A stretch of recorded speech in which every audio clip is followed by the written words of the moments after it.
Dalam pertunjukan kesenian tradisional di Bali, terkadang kita menyaksikan sebuah tarian yang melibatkan pertunjukan magis. Sebuah pertunjukan dengan melibatkan senjata tajam. Si penari menghujamkan kerisnya ke tubuh lawan, tapi tidak terjadi luka apapun. Bahkan hasilnya, keris itu malah bengkok. Tidak berhasil menebus kulit sama sekali. Tentu saja pertunjukan semacam ini menimbulkan kengerian tersendiri di kalangan penonton. Timbul pertanyaan di benak penonton, bagaimana bisa sebuah benda tajam tidak melukai kulit sama sekali? Bahkan pertunjukan itu memasuki klimaks ketika para pemain akhirnya sama-sama jatuh dan mati. Mereka baru siuman setelah sutradara sendra tari itu memberi percikan tirta sambil komat kamit melantunkan mantra. Rasa takut campur ngeri penonton dalam sekejap sirna, malah suara tepuk tangan serentak membahana.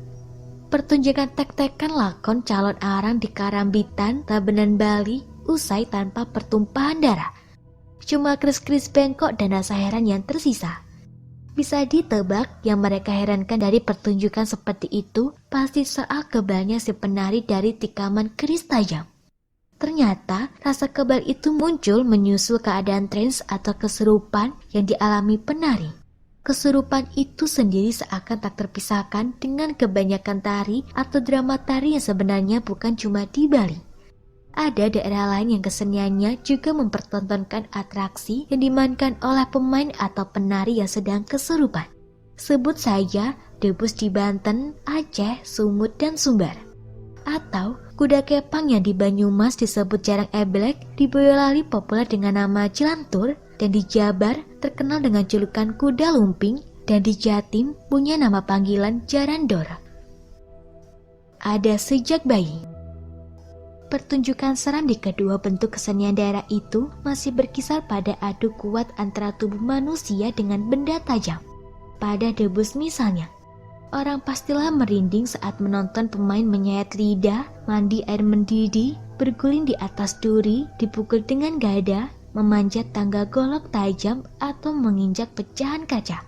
Sedangkan para kuda kepang, pemain mempertontonkan kesaktiannya dengan mengunyah atau menelan kaca bola lampu, makan pisau silet, atau dipecut dengan keras. Semua pemain adegan seram itu saat beratraksi selalu dalam keadaan kesurupan yang oleh sebagian orang diartikan sebagai kemasukan setan. Hubungan antara trans yang dialami pemain dengan kemampuannya yang di luar ukuran orang normal ini ternyata bisa diterangkan secara ilmiah. Dr. Luh Ketut Suryani, psikolog dari Universitas Udayana Bali menyatakan, trans pada galibnya suatu perubahan keadaan kesadaran manusia yang meliputi perubahan kognisi, persepsi, dan sensasi.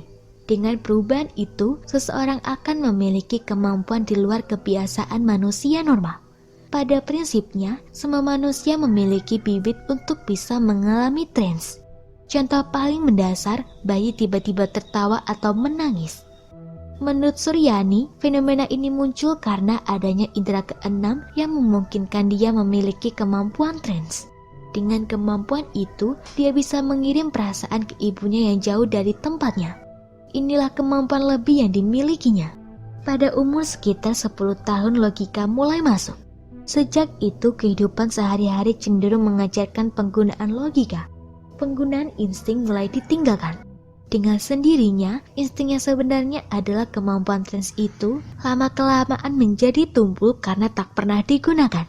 Padahal, kalau bibit kemampuan trans itu terus ditumbuhkan, diajari meditasi sejak kecil, sementara logika tetap dijalankan, mungkin kita akan menjadi manusia yang seimbang, ujarnya. Trans bikin kebal. Dalam hal kekebalan pada atraksi tarian di Bali, debus atau kuda lumping, menurut Suryani terjadi semata-mata akibat kemampuan trans tadi, bukan karena mistik atau gaib. Seseorang yang berhasil memasuki alam trans akan memiliki kemampuan linui atau lebih. Sebabnya itu tadi, segala sensasi yang diatur oleh mekanisme saraf-saraf tubuh sudah berubah, sehingga trans mampu membentuk saraf-saraf tubuh menjadi kebal.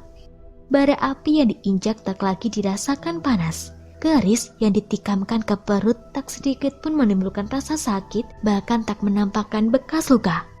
Itu pula sebabnya ada orang dikubur hidup-hidup tidak mati. Dia telah membuat kebutuhan O2 itu seminimal mungkin, semua saraf tubuh telah berubah menyesuaikan diri dengan kondisi baru. Dulu, banyak orang menganggap semua itu mistik, abstrak, tapi sebenarnya bukan. Semuanya itu bisa diterangkan dalam ilmu kedokteran dan ini sudah dibuktikan. Ujar wanita Indonesia peraih pertama gelar dokter psikiatri itu. Malah katanya ilmu semacam itu sekarang sudah laku dipelajari orang barat. Ada beberapa cara yang memungkinkan seseorang mencapai trance. Antara lain lewat meditasi, hipnotisme, obat-obatan, pemusatan pikiran pada sepenggal pengalaman yang bisa pula bebarengan dengan situasi yang monoton, rangsangan berirama, keletihan fisik, ketegangan, atau pengharapan emosional. Pada sendera tari calon arang tadi umpamanya, trans terjadi karena adanya kekuatan hipnotis oleh diri sendiri atau orang lain dan dipicu oleh iringan tetabuhan yang monoton. Menurut Suryani, seseorang yang sedang trans sadar betul dan tahu sekelilingnya, hanya saja dia kurang bisa mengontrol diri. Anggapan para pakar barat yang menyatakan seseorang yang trans tidak sadar salah sama sekali. Kesimpulan itu bukannya tanpa dasar. Psikiater ini telah melakukan observasi menyangkut terjadinya kesurupan sejak tahun 1971. Selama itu dia mewawancarai banyak penari Bali dan mengamati perubahan fisik secara mendalam. Alhasil, sebagian besar penari Bali ternyata dalam keadaan trance saat beraksi. Dalam alam kesurupan, perasaan si penari menjadi seperti mengambang. Dia sadar kondisinya, mendengar, dan melihat orang-orang di sekelilingnya, tapi tidak ada perhatian. Konsentrasinya hanya terpaku pada instruksi-instruksi tari yang dibawakannya. Dia seperti menghipnotis diri dan setiap gerakan sepertinya ada yang menggerakkan secara otomatis. Realitas ini menurut Suryani berbeda dengan yang dialami oleh orang-orang barat yang belajar menari di Bali. Mereka tak memiliki perasaan semacam itu. Usai pergelaran cuma perasaan senang dan puas semu yang mereka rasakan. Tapi kalau penari Bali puasnya tak terlukiskan. Bahkan dalam tarian keagamaan di pura, kepuasan itu berwujud ketenangan batin yang masih berlangsung sampai 3 hari. Suryani memperkirakan penabuh gamelan Bali yang mengiringi satu tarian atau senda tari melakukan hipnoterapi atau terapi untuk membuat seseorang kesurupan pada si penari. Perangkat gamelan mereka jadikan salah satu media untuk mengekspresikannya. Bisa jadi ini pula yang terjadi pada pertunjukan debus atau kuda lumping. Pertunjukan debus yang dipimpin seorang syekh juga disertai alunan alat musik sederhana untuk mengiringi para pezikir yang selalu menyanyikan lagu-lagu pujian kepada Tuhan. Demikian pula pada kuda lumping yang diiringi seperangkat tetabuhan dan disertai seorang dukun sebagai penanggung jawab atas keselamatan pemain. Irama musik pengiring kedua bentuk kesenian ini sama-sama monoton.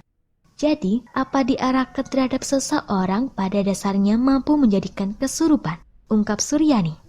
Selain untuk keperluan dunia seni, trance ternyata banyak pula manfaatnya dalam kehidupan sehari-hari.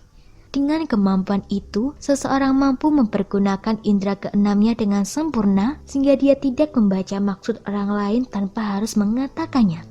Bahkan tak sedikit yang tahu suatu peristiwa yang bakal terjadi. Dengan trance katanya, seseorang juga bisa mempelajari suatu ilmu pengetahuan secara singkat dengan hasil maksimal. Lewat trance seseorang mampu membaca pikiran guru sebelum guru itu menerangkannya. Seandainya kaum intelektual di Indonesia ini mau memahami dunia trance lalu mengkaji secara ilmiah dan menggabungkannya dengan dunia logika, mungkin kehidupan ini akan bertambah bagus. Semoga informasi tersebut dapat bermanfaat.